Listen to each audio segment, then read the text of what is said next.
Je m'appelle Lavinia Holmes, et la nuit où mon père, ces mots, je n'ai pas saigné, j'ai gelé. Il a levé son verre, m'a regardé droit dans les yeux et a dit: La discipline saute clairement une génération. La foule a ri.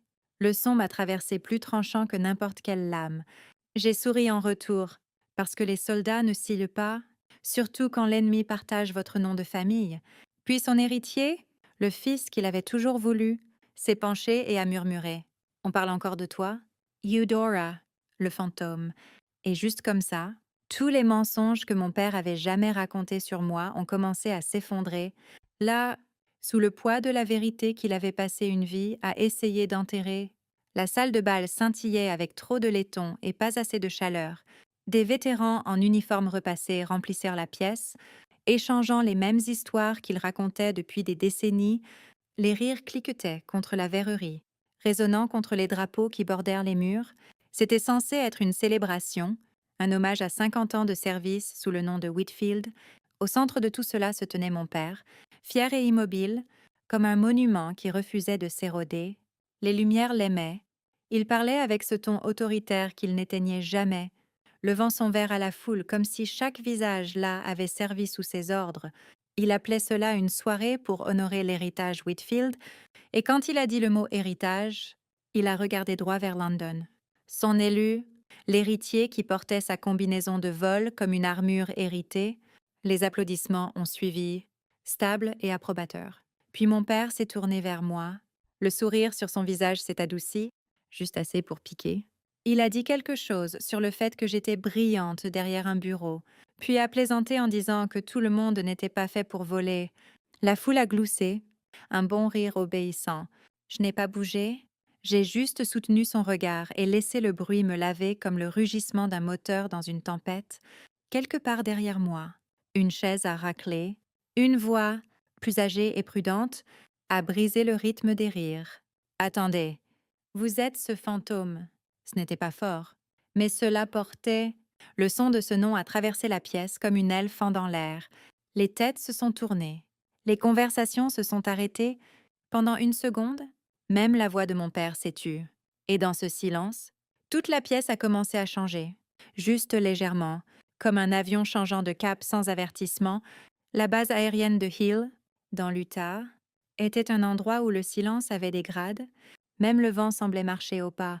Dans nos petits quartiers d'officiers, la discipline n'était pas une habitude, c'était l'écriture sainte. Mon père mesurait l'amour en ligne droite et angle vif, chaussures alignées à 45 degrés. Lit assez plat pour faire rebondir une pièce. Repas-service à 18h00, pas à 6h.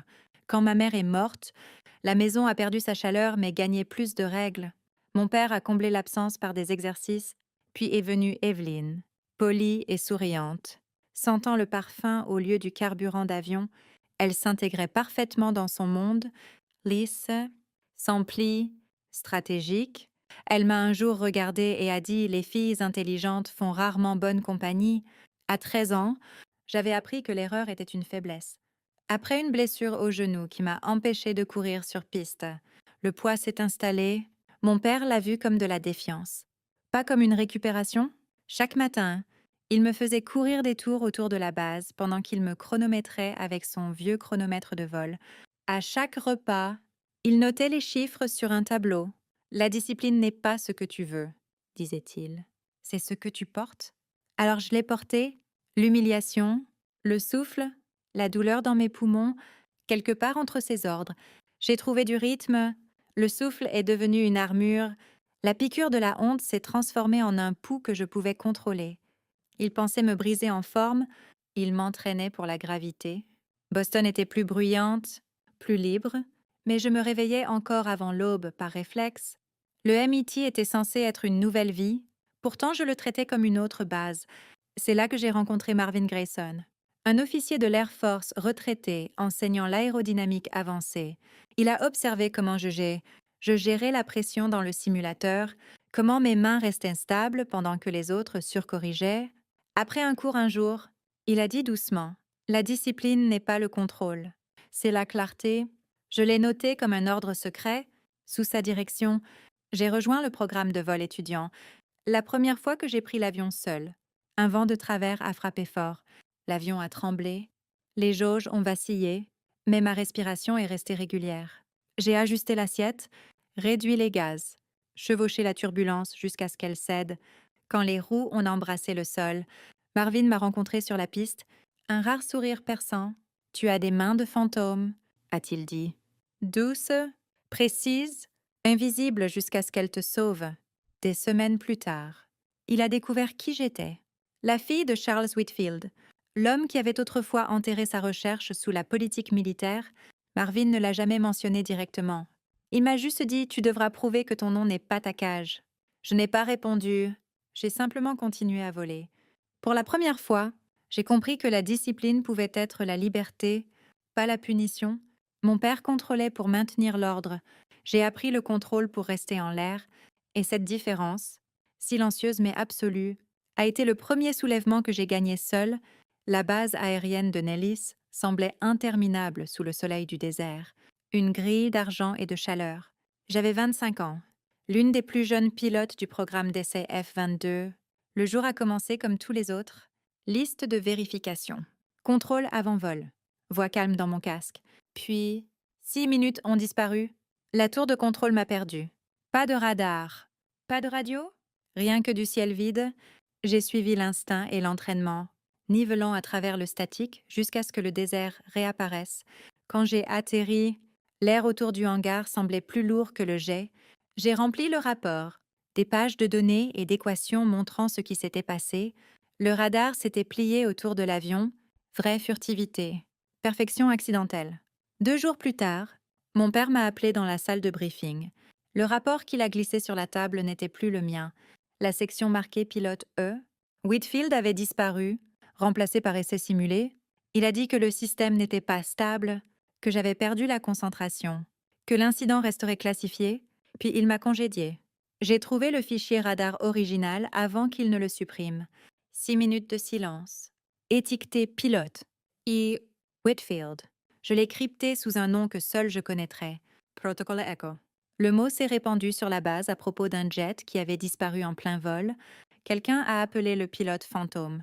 Bien que personne ne puisse prouver qui c'était, des semaines plus tard, mon père a accepté une commandation au nom de son équipe technique. Mon nom n'a pas été mentionné.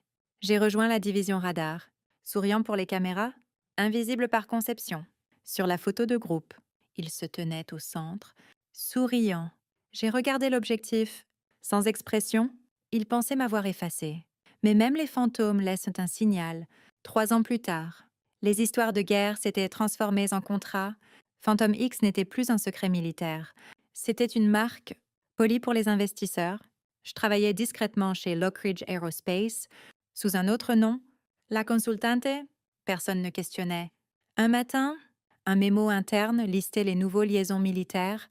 En haut, capitaine Landon Whitfield, le protégé de mon père. L'héritier qui porterait le nom de famille dans l'ère suivante.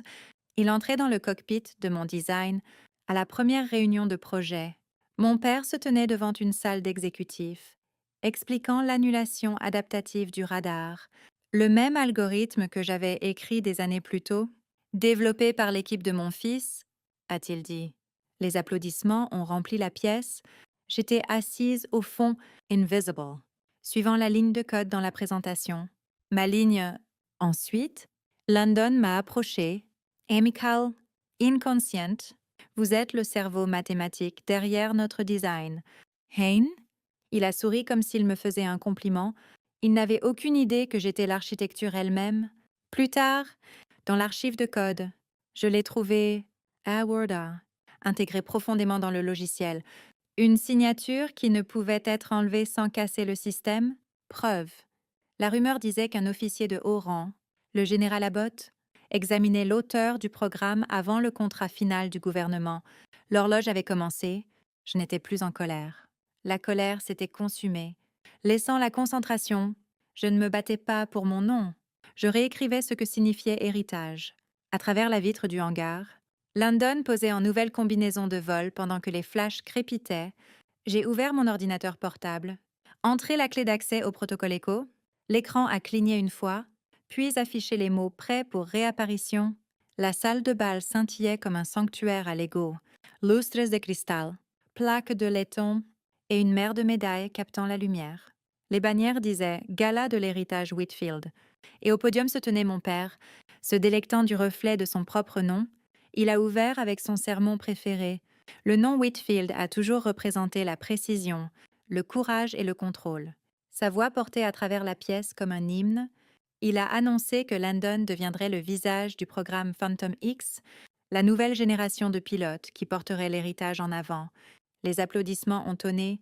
Quand ils se sont enfin tus, il a gesticulé vers ma table au fond, et ma fille, Eudora, elle garde les chiffres en marche en coulisses. La foule a ri, pensant que c'était de l'humour. Moi non. Puis la première fissure est apparue. La vidéo prévue pour l'hommage à Landon a commencé à défiler. Image d'un vol d'essai, identique à celui que j'avais piloté des années plus tôt. Même angle, même flux de données. Seul le nom du pilote était différent. Mon vol, renommé, mon fantôme ressuscité sous un autre visage, de l'autre côté de l'allée. J'ai vu le général Abbott échanger un mot discret avec l'un des ingénieurs de Lockridge. Ces chiffres dans l'HUD, ils correspondent au fichier Phantom original. Ses sourcils se sont froncés. Il a demandé à voir les données sources après la cérémonie. Pendant ce temps, une jeune reporter, quelqu'un qui m'avait interviewé chez Lockridge, diffusait l'événement en direct sur un réseau de vétérans. En quelques minutes, le hashtag Talk to Your Whitfield Legacy s'est inondé de commentaires. Qui est le vrai fantôme? Quand Landon a pris la scène, nerveux et sync associating. Il a dit la chose qui a fendu l'air en deux. Je ne serais pas là sans l'ingénieur anonyme qui a écrit le code de vol sur lequel nous comptons tous. Elle est dans cette salle. Un silence est tombé assez lourd pour clouer un jet au sol. Mon père s'est figé, la suspicion obscurcissant son visage. Je n'ai pas bougé. Je n'en avais pas besoin. La vérité montait déjà en altitude seule, alors que les lumières s'atténuaient pour la vidéo finale. J'ai regardé le microphone trembler dans la main de mon père et souri intérieurement. Il avait bâti son héritage sur le contrôle. Ce soir, il apprendrait ce qui arrive quand le contrôle perd le signal. La pièce s'est assombrie en un murmure alors que l'écran se remplissait des images de Phantom X. Les applaudissements ont éclaté comme le tonnerre quand le jet s'est élevé dans les nuages. Le flux de données a vacillé sur le mur LED géant. Altitude. Vitesse du vent. Coordonnées. Et puis, sans avertissement, les chiffres ont commencé à changer. L'algorithme que j'avais enterré des années plus tôt dans le protocole ECHO s'est réveillé. Le système s'est synchronisé automatiquement avec le cloud Lockridge, restaurant les métadonnées originales. Dans le coin inférieur de l'écran, une nouvelle ligne est apparue en texte blanc gras. Piloté, fantôme, autorisé. Et Whitfield. Les applaudissements se sont arrêtés en plein battement. 1000 yeux se sont tournés vers mon père. Le général Abbott s'est levé de son siège. Colonel Whitfield, voulez-vous expliquer cela? Le vieil homme s'est raidi, des gouttes de sueur perlant le long de son col. Evelyn a fixé son verre. Landon a cligné des yeux vers l'écran, murmurant Whitfield. Puis, de l'allée latérale, une voix de femme a retenti clair. Une ancienne officier des communications de mon ancienne unité. C'est elle qui l'a piloté? J'étais au com ce jour-là. Nous avons perdu son signal pendant 6 minutes.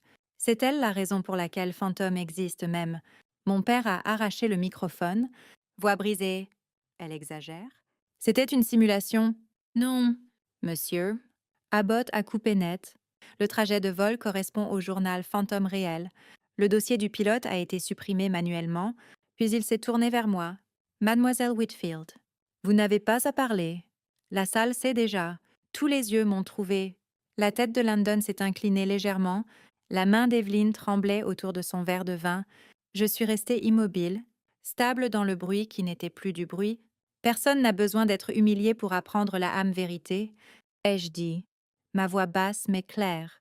Abbott s'est redressé, talons claquant ensemble, et m'a salué. Un officier a suivi, puis un autre. Bientôt la pièce s'est levée à l'unisson. Ingénieur. Vétéran. Même Landon lui-même, il a posé son verre, dos droit, et m'a salué pour la première fois de sa vie. Mon père est resté figé. L'homme qui avait été salué toute sa carrière se tenait maintenant invisible dans une salle pleine de respect. Les seuls sons étaient le froissement des bottes, le doux tintement des médailles, et mon propre souffle régulier. J'ai levé la main et rendu le salut d'Abbott. La reconnaissance est plus forte que les applaudissements. Les lumières se sont atténuées.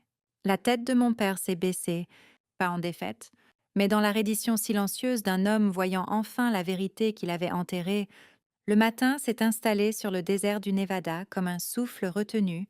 Dans le hangar, la lumière filtrait à travers les poutres d'acier, tranchant à travers le calme. Le seul son était le bourdonnement régulier des ventilateurs et le doux raclement du tissu contre le métal alors que j'essuyais le cockpit. London est apparu à la porte, portant encore la combinaison de vol d'hier, l'écusson légèrement de travers de la nuit précédente. Sa voix s'est fissurée, rauque du manque de sommeil. « Tu as volé ma nuit ?» Je n'ai pas levé les yeux. « Nous, je ne l'ai pas volé, Landon. J'ai construit la lumière dans laquelle tu te tiens. » Il n'a rien dit.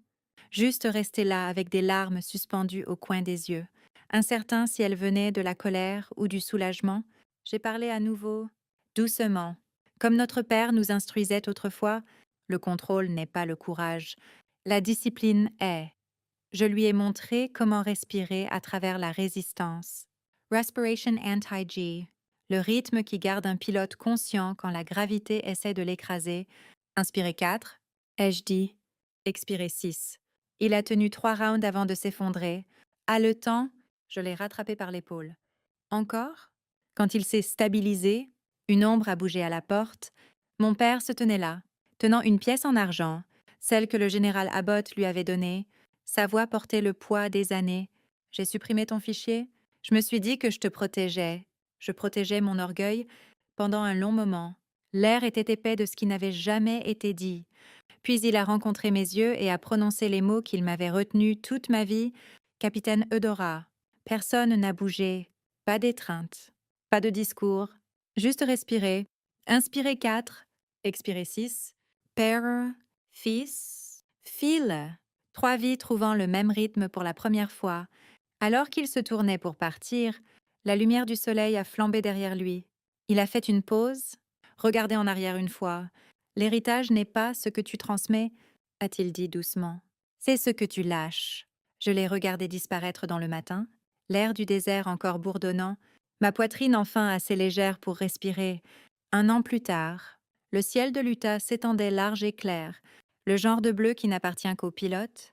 La base aérienne de Hill avait changé, les vieux hangars avaient été repeints, de nouveaux drapeaux pendaient en ligne droite, et sur la plus grande bannière, des lettres dorées épelaient « Centre de discipline aérienne Whitfield ».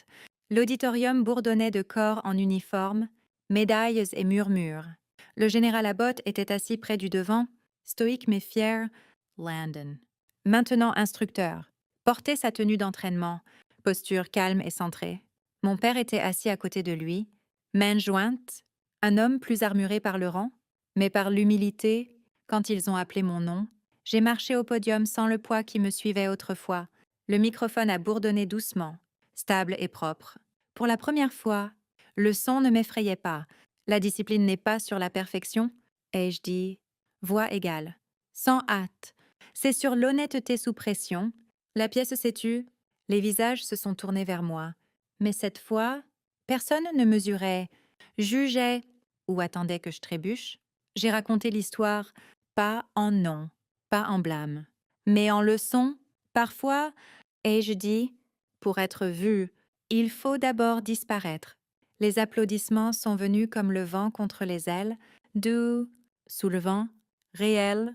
Puis le général Abbott s'est levé de son siège, a marché en avant et m'a tendu une médaille encased dans du verre, la médaille de service fantôme, un nouvel honneur, créé pour reconnaître ceux qui ont avancé l'innovation en vol au-delà de la visibilité.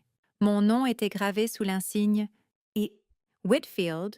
La salle s'est levée et a applaudi à nouveau, mais le son s'est brouillé quand j'ai vu mon père se lever lentement de son siège. Il m'a fait face avec une grâce délibérée, a redressé sa colonne et a levé la main à son front. Le geste était net, précis, un salut formel.